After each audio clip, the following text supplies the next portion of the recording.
Vamos a comenzar con las preguntas para el profesor Luis Brito. Hay una que dice, es de Diony Crespo, y dice: ¿cree usted que el mundo se salvará del capitalismo y el fascismo? ¡Viva Chávez!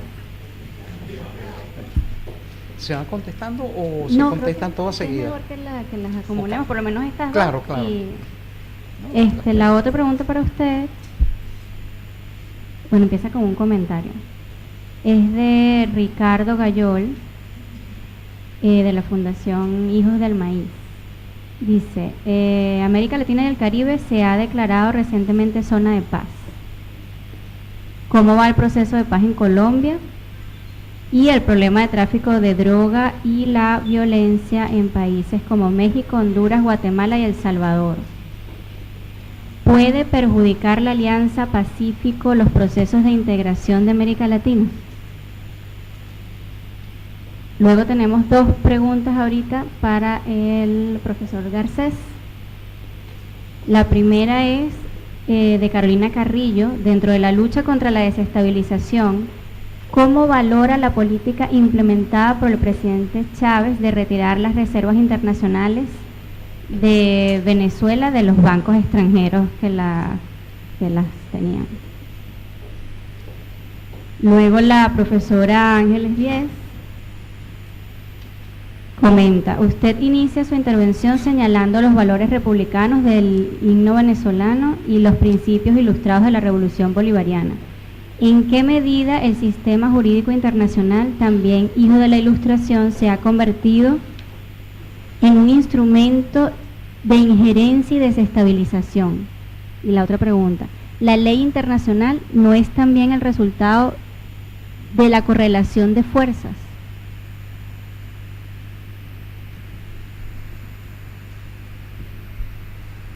Y hemos recibido 3 preguntas más, las 3 para el profesor Luis Brito, y con esto ya son todas las preguntas que vamos a recibir para poder darles tiempo para explayarse en sus respuestas. La siguiente sería si es posible que comente algo respecto a la manipulación del tema de la inseguridad, que se lo comentó un poquito el embajador Nicea. Después, ¿qué papel juega la solución política del conflicto social y armado en Colombia para la integración latinoamericana? Y por último, desde su punto de vista, ¿cuáles son las principales transformaciones que se han producido en términos de conciencia política al pueblo venezolano? Bueno, número uno, si es posible que comente algo en lo relativo a la manipulación del tema de la inseguridad. Es un axioma en la propaganda sucia política que el sentimiento a manipular es el miedo, el pánico. Dentro de nuestro cerebro primario hay 2 pulsiones, que son el pánico, que desata la huida, y la cólera, que desata la agresión. Entonces, a un electorado, a un pueblo se lo maneja sobre todo manipulando su temor. ¿Qué ha sucedido en Venezuela? Durante 5 años ha habido una operación de guerra psicológica, hay que llamarlo así. Apareció una encuesta sobre percepción de la inseguridad. La inseguridad no se mide con encuestas, tampoco los glóbulos rojos, por ejemplo. Te va a un médico ahí para saber, vamos a hacer una encuesta para saber cuántos millones de glóbulos rojos tiene la señora. No. Una encuesta para saber cuántos barriles de petróleo se produjeron. No. Una encuesta para saber cuántos homicidios hay. Menos. Pues se hizo eso. Es una encuesta maravillosa. Yo no soy estadístico, pero empecé a leerla. Determinó que en el año 2009 23.000 no sé cuántos cientos homicidios habían producido 19.100 y tantos víctimas. ¿Cómo es eso? ¿Cuántos homicidios son necesarios para producir una víctima de homicidio? Entonces empecé a estudiar las inconsistencias de esa encuesta y a denunciarlas. y a reclamar que se dieran los datos basados en la estadística de cuerpos del delito contados, etcétera. Finalmente, el año pasado, el general que es ministro de Interior y Justicia dio la verdadera estadística. Según la encuesta, en Venezuela se están cometiendo 57.08 homicidios por 100.000 habitantes. Estábamos cerca de Afganistán. La verdadera cifra es 39 por 100.000. Es una cifra inquietante, no puede ni debe ser. Una sola vida humana que se pierde es preciosa, pero es menos de la mitad de lo que manejan los medios de comunicación. Otros detalles interesantes: el estado donde mayor criminalidad hay es el estado Miranda, que es dominado por un gobernador de la oposición. Entonces la oposición vive criticando la inseguridad. Bueno, esto les da a ustedes una idea de lo que son las operaciones de guerra psicológica, pero aquí donde se ha vivido una guerra mundial y conflicto. ¿Ah? Una encuesta de hogares, entonces no estaba claro. En un hogar que tiene 5 miembros, pongamos por caso, entonces, bueno, si se conocía un homicidio, entonces eso lo contaban como 5 homicidios. Usted conoce un homicidio, usted conoce un homicidio, usted conoce... Ah, bueno, son 5 homicidios que se conocen. Son magias de las estadísticas. Bueno, pero fíjense cómo entonces un tema que es un tema serio, es un tema grave, es un tema inquietante, puede ser manipulado para crear una situación de pánico social. Desde el punto de vista, ¿cuáles son las principales transformaciones que se han producido en términos de conciencia política del pueblo venezolano? Bueno, yo diría lo que dije, la participación política. Eso parecía un eslogan vacío. Sin embargo, el proceso bolivariano empieza con una constituyente, pero no una constituyente para que unos señores se reúnan allá a hacer lo que les dé la gana. No. El producto de las deliberaciones de los constituyentistas, que son elegidos popularmente, es sometido a referendo. Y entonces es aprobado con el 75% del electorado. Ya se empieza por allí. En Venezuela es posible revocar a cualquier autoridad electa con que lo solicite el 20% del electorado que lo eligió. Eso parecería excesivo, pero sin embargo moviliza la democracia. Cualquiera que se porte mal, pues puede ser... Y de hecho ha habido referendos revocatorios que han resultado todos confirmatorios. Hubo uno contra Chávez y más bien el electorado lo confirmó. Entonces hay ese tipo de práctica. Hay lo que se llama las misiones. Las misiones, fíjense, el Estado tradicional, por un excesivo legalismo, en Venezuela no se transformó el Estado porque, bueno, en el Estado hay cantidad de gente con inamovilidad, con garantías de estabilidad, etcétera. No había forma de modificarlo. Entonces se crearon misiones. Por ejemplo, el analfabetismo no lo acabó el Ministerio de Educación, se creó una misión con una participación social masiva de colaboración de los ciudadanos, dirigidos en parte por técnicos de Cuba. Se acabó con el analfabetismo en menos de un año. Misión salud, etcétera. Hay una cantidad de misiones en las cuales la participación social en los proyectos del gobierno es muy básica. Entonces a las personas se les da un estímulo, un incentivo, una paga, pero sin convertirlos en burocracia. Esa es otra de las formas de participación social. Gran parte de las metas que señaló el embajador Mario Ecea han sido logradas así, a través de esas misiones que son enormes movilizaciones. Un dato interesante de esas misiones: la principal fuerza motriz son las mujeres. Deciden, organizan, protestan, etcétera, y tienen una fuerza de movilización importantísima. En un momento en Venezuela prácticamente todos los poderes públicos, excepto el Ejecutivo, estaban en manos de mujeres. Actualmente la ministra de Defensa, bueno, es una dama. Te daba una idea un poco de cómo se han movilizado esos procesos en Venezuela. ¿Qué papel juega la solución política del conflicto social y armado en Colombia para la integración latinoamericana? Bueno, es sumamente importante. La situación de Colombia, que es nuestro vecino, es una cosa también que golpea el corazón de todos los seres humanos. Más de medio siglo, un país desangrándose, asesinándose, recurriendo a los peores expedientes de predominio político. Yo espero eso, sin embargo eso crea, y además dando pie a la injerencia de Estados Unidos. Estados Unidos tiene una inmensa cantidad de bases militares en Colombia. La agresión contra Ecuador fue vehiculada desde una base en Colombia. Y Colombia tiene además 500.000 de hombres en su presupuesto de defensa. Los países aledaños, Venezuela de casualidad tiene 80.000 y nos parece que es mucho. Entonces, ese conflicto es una excusa para la desestabilización estratégica de la región. Yo espero entonces que eso se solucione por los medios humanos, a través de la conversación, de la sesión, etcétera. Sin embargo, otras tentativas de solución han terminado de una forma atroz. Se hizo una paz, un movimiento armado se desmovilizó y al poco tiempo lo exterminaron completamente. Espero que eso no suceda ahora.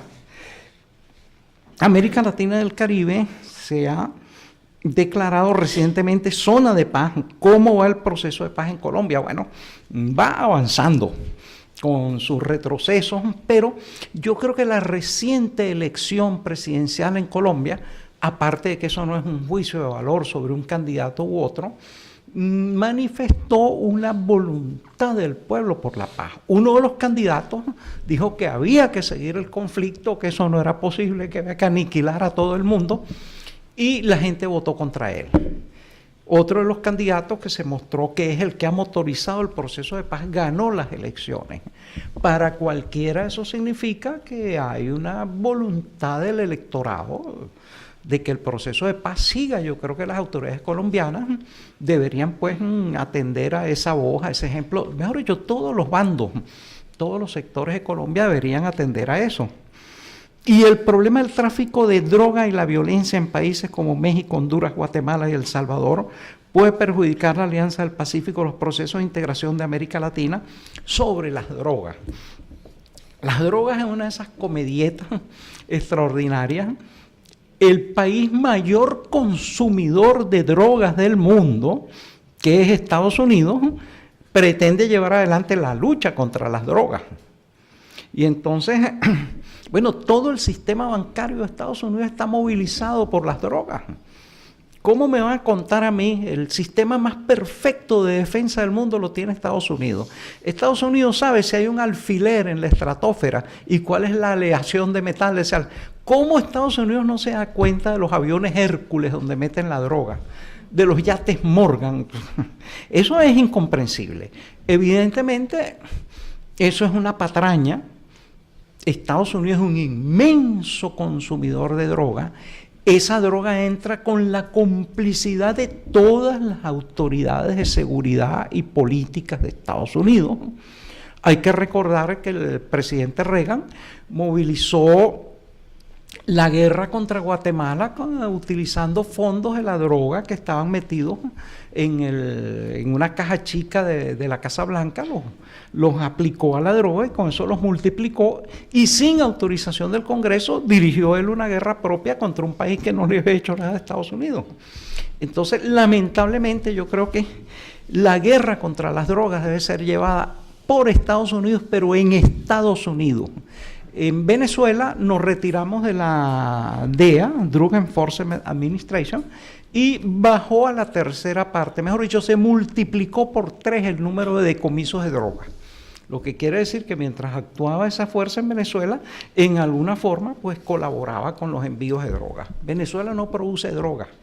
Y lamentablemente, pues a veces hay algún transporte por allí, pero no es un problema fundamental. Pero yo sí creo que es un problema de Estados Unidos. Puede perjudicar la Alianza Pacífica del Pacífico.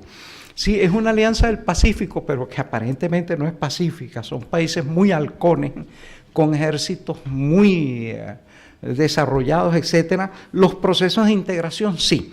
En alguna forma hay como un intento de fractura de los ejes de integración a través de la Alianza del Pacífico. Es la diplomacia de Estados Unidos que guarda excelentes relaciones con todos estos países. Entonces, bueno, lo que tenemos es llevar una diplomacia inteligente para señalarle a todos estos países los intereses comunes con América Latina y el Caribe, y entonces desenfatizar pues todas esas políticas favorables a Estados Unidos, a la agresión, al militarismo, etcétera, que pudieran tener. Entonces, desde su punto de vista, ¿cuáles son las principales transformaciones que se han producido en términos de conciencia política del pueblo venezolano? Creo que ya hablé de eso.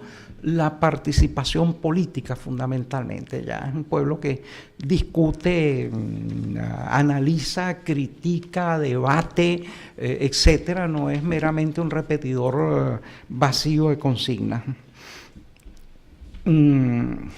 Bueno, creo que ya he intentado contestar todas las preguntas, de modo que le cedo la palabra a mi extraordinario compañero de panel, Joan Garcés. Ah, no, ¿cree usted que el mundo se salvará del capitalismo y el fascismo? Además dice, viva Chávez, no, lo dice aquí. Bueno, el mundo se está salvando de ellos porque el capitalismo está colapsando. Está colapsando, se vino abajo. Fíjense, no hay actualmente un enorme partido comunista o socialista que haya socavado las bases del capitalismo. El capitalismo se vino abajo solo. Parece que su estructura es la de un enorme mecanismo de estafa, lo que llaman una estafa Fonzi. Yo hice hace siglos un artículo sobre eso, sobre las pirámides financieras. El capitalismo lo que es un inmenso engaño. Actualmente el capitalismo financiero sobre la base de valores ficticios. Los valores ficticios del capitalismo que no corresponden a nada, no crean nada, superan como 80 veces la economía real. La economía que produce un libro, que produce un vaso, etcétera. Es una especie de máquina creadora de fantasmas. Marx inició el manifiesto comunista diciendo un fantasma recorre Europa, pero el que ha terminado siendo un enorme fantasma es el capitalismo, y entonces posiblemente caerá el mismo. Tenemos que estar preparados para esa caída estruendosa. Para ver los restos del mundo que queden, cómo tratamos de hacer algo más digno con ellos. Y entonces, y el fascismo no es más que la cara poco amable del capitalismo. El capitalismo se maquilla, se disfraza, se embadurna. Shakespeare decía contra las mujeres, en Hamlet dice, Dios te da una cara y tú te fabricas otra.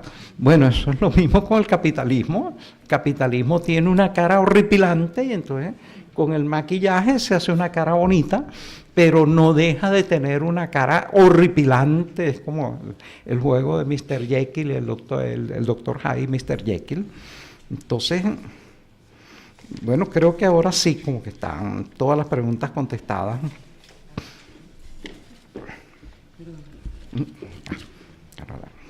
Moderadora. Voy a agregar algo, un comentario de Mohamed sobre Honduras. Dice, otro proceso transformador aniquilado. No entiendo. Bueno, otro proceso de transformador aniquilado fue el de Honduras. No concreta la pregunta, ¿no? Y luego otro comentario es sobre el papel de Israel y el Mossad en la desestabilización del continente. Me imagino que quieren sus comentarios al respecto, pero no especifica a quién, así que cualquiera de los dos que escoge, de repente el profesor Garcés, que es el que va a contestar ahora, ¿no? Voy a contestar a las dos que me han dirigido a mí, que por sí mismas ya tienen bastante enjundia. La primera se refiere a las reservas extranjeras repatriadas a Venezuela. Mi opinión al respecto, pues es muy clara. Como decía antes, un proceso revolucionario es previsible que va a encontrar resistencias muy serias dentro y fuera del país, y la obligación de los responsables es anticipar y prevenir las medidas para que se amortiguen los efectos de la puesta en práctica de esos planes desestabilizadores o contrarrevolucionarios. Y el control de los recursos financieros es básico. Comenté antes cómo en el proceso revolucionario chileno el bloqueo financiero ordenado por Estados Unidos en las circunstancias del mundo y de América Latina en el 73 fue muy eficaz. Y por consiguiente es perfectamente normal y previsible que un proceso como el venezolano en algún momento se encuentre con decisiones dirigidas también a estrangularlo financieramente y mantener el control de las reservas y capital. Y no siempre es fácil. En el caso de la España republicana de los años 30 fue agredida por el fascismo internacional y a partir del sur, del desembarco de tropas desde África en Andalucía, avanzaban hacia Madrid las tropas y el gobierno republicano se encontró con el que hacía, como podía, en lugar seguro, las reservas de oro del Banco de España. Si continuaban en Madrid, podrían caer perfectamente en poder de quienes estaban en ese momento avanzando a gran velocidad hacia la capital de España. Y encontró que la mejor manera era ponerlas en un país que se manifestaba abiertamente respetuoso de mantener el régimen republicano y democrático en España. En aquel momento había solamente 2 países en el mundo que categóricamente tenían esa posición. En América Latina era México y en Europa era la Unión Soviética. Y bueno, por razones más perfectamente entendibles desde el punto de vista logístico, fueron a la Unión Soviética. Pero las reservas de la República que estaban en Francia fueron congeladas. Cuando necesitaba comprar armamento, las reservas en Bélgica, en Francia y en otros países de la Europa democrática liberal capitalista fueron congeladas. De manera que la posibilidad de que las reservas en el extranjero de Venezuela en un momento dado sean congeladas bajo cualquier pretexto, coyuntura, crisis, etcétera, es perfectamente previsible. Y si quieren otro ejemplo, aún dentro del sistema de alianzas norteamericano, la Alemania, desde la época de la Guerra Fría, tiene sus reservas de oro, la inmensa mayoría de ellas fuera de Alemania, sobre todo en plena Guerra Fría, ante la posibilidad de que pudiera abrir una guerra en el centro de Europa entre las dos Alemanias y los bloques respectivos, pues decidieron, por razones estratégicas comparables, mutatis mutandi, lo que fue la reflexión del gobierno republicano español, ponerlas en lugares seguros desde el punto de vista de la Alemania federal. Pues bien, hace varios años que hay varias iniciativas en Alemania federal para recuperar los 300 toneladas de oro que están en Estados Unidos. Y no lo han logrado. Lo que han conseguido últimamente es que el retorno de 30 toneladas. Pero hay una cierta inquietud en el Bundestag porque quieren recuperarlo en el plazo de 10 años. Si hay 300 toneladas en Fort Knox, pues bien, pues que si no pueden de golpe, con lo cual ya se abre un gran interrogante, ¿por qué no pueden? ¿Quién dice dónde están? Al menos que las devuelvan de a poco hasta el año 26. Pues no lo logran. Es un ejemplo de hasta qué punto es importante tener el control de los recursos financieros, inclusive entre aliados, no digamos en una situación como la de Venezuela. La segunda pregunta se refiere al derecho internacional. El mundo vivió la mayor tragedia desde el punto de vista humano bélico en el 39-45. La primera batalla contra el fascismo en armas fue en España. 3 años resistió el pueblo español. Por cierto, un inciso. Cada año, desde hace 40,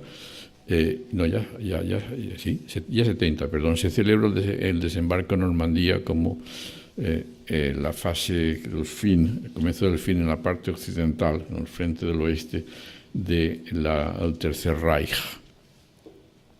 Nunca está presente España en esas conmemoraciones y, sin embargo, la primera batalla de la guerra contra el fascismo se celebró aquí.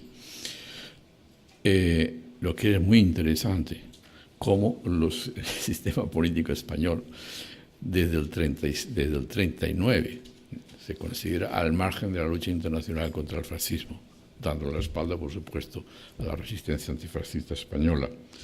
Pero el 45 es la coalición antifascista la que gana. Es aplastada militarmente la coalición nazifascista.